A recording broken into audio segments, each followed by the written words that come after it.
So what was it like to be a disabled student at Berkeley in the early 60s?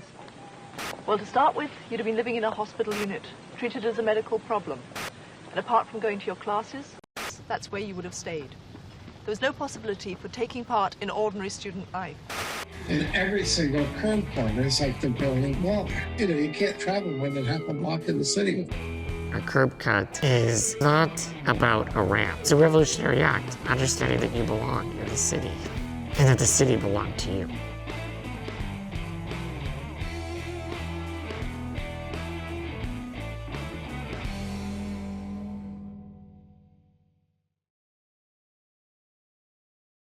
Those curb cuts are now every place in every city across this country, and they are there because of advocacy of people with disabilities. Ed Roberts and his colleagues in Berkeley. I was the only disabled student on the campus. It was very weird. I was stared at all the time. He's in this infirmary on campus where he doesn't want to be. It was a small hospital wing, but that's what they had available. It was very clear that they didn't want me there. In the beginning, they were afraid I might die or something serious might happen to me. Once we convinced the university that I could go there, they were willing to take anybody after that. All right, a breakthrough. Thank you. Bye-bye. And then in 1968, they had funding. And suddenly, boom, they have 12 people in there. They have women. They bring in the first African American. It changes. It changes. The feeling in there changes, the spirit changes. Now they have a team. And then it became a whole different scene, it just opened it up. And so knowing all the attendants, knowing the different crypts, we were like, it just felt really natural, like a natural community. They're sitting up late at night, not talking about their futures. They're talking about what can we do? And it was really the beginning of disability activism. We really began to feel that we were fighting for our own independence and that there was a future for us out in the community. We had to really think through how to do it. How were we going to make ourselves free? It was the late 60s, Vietnam War protests for the free speech movement were in 1964. Things were raging. The sea changes in the 60s. It was the realization that it was the environment and the attitudes of people that limited us, and not our own disabilities.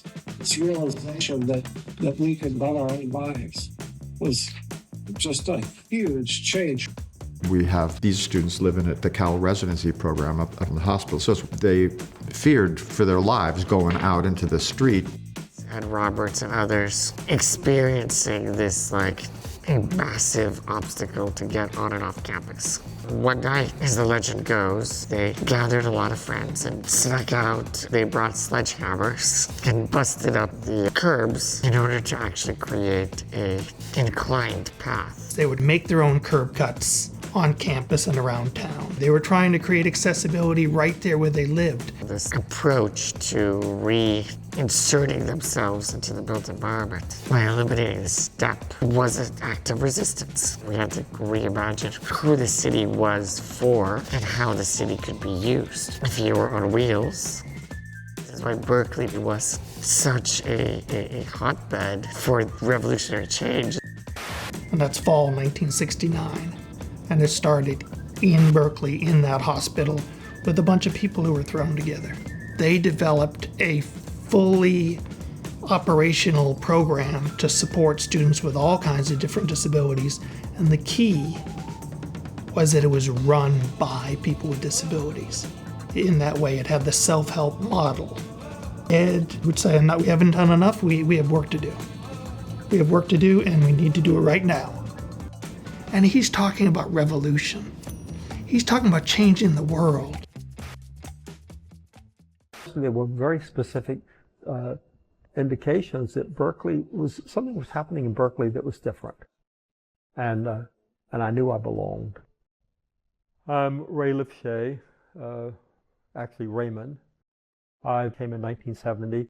Ray Lipshay was one of the most adored architectural professors here at UC Berkeley, and he approached everything with love. It occurred to me early on that it would be important to know about how other people experience the same buildings. And And he decided to have architectural students workshop the solutions to architectural barriers in collaboration with community members that were users. What makes this class quite different is that we have the students think about people unlike themselves.